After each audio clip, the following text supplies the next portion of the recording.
We've all been told that responsibility is what makes civilization possible. Without it, people would simply stop caring.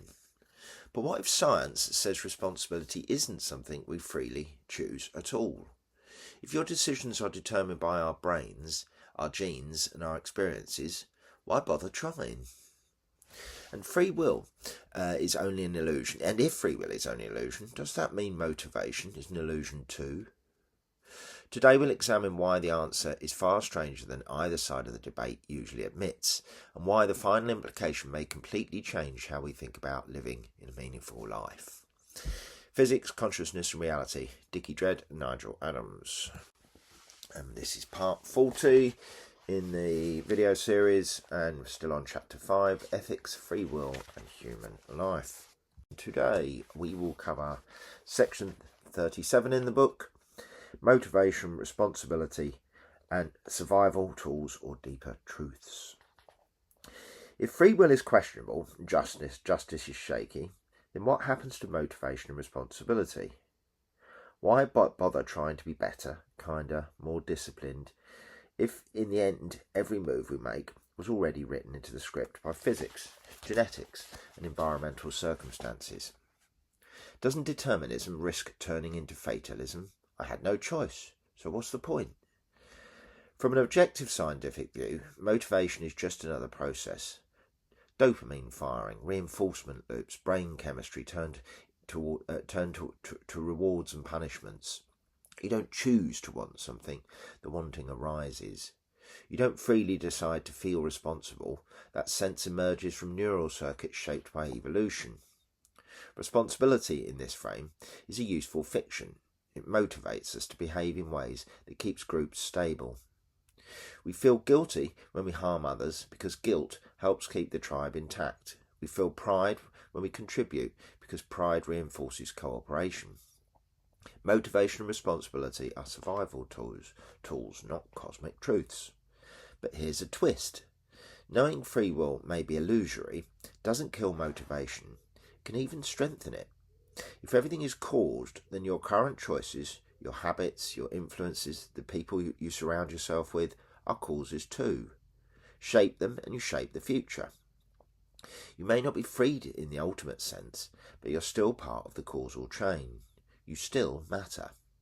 That's where compatibilists dig in. Freedom isn't about floating above causality.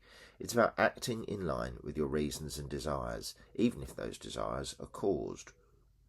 Responsibility shifts in the same way. Instead of being about metaphysical blame, it becomes about accountability within social systems. You might not have chosen your impulses, but you can still be held responsible because consequences, praise, punishment, support, feed back into the causal loop. Responsibility becomes less about desire and more about guidance. Society holds you to account not because you could have done otherwise, but because accountability shapes what happens next. Motivation then becomes a story we tell ourselves to keep moving. Responsibility becomes a framework for living together.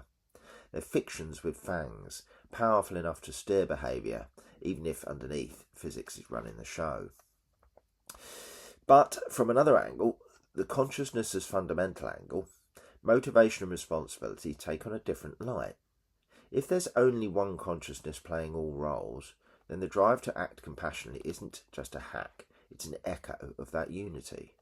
Responsibility isn't about metaphysical blame, it's about recognising that what you do to another, you're also doing to yourself. Think back to the ultra-mundane definition of karma earlier. Motivation isn't just dopamine, it's consciousness reaching for harmony with itself.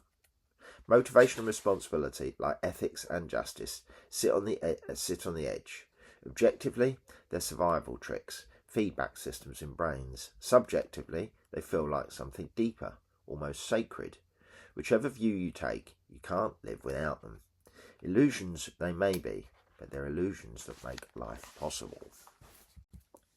So whether motivation comes from evolution, deterministic physics, or a deeper field of consciousness, it remains one of the forces that shapes every human life. We may disagree about why we care, but we cannot escape the fact that we do. In the next video, we'll examine human suffering through a Western lens, asking why pain persists, why it is so closely tied to perception and the self, and why understanding suffering may tell us much more about reality tell us as much about reality as understanding physics itself. So next up, still in chapter 5, Physics, Free Will and Human Life, and we're on section 38, The Pursuit of Happiness in the West.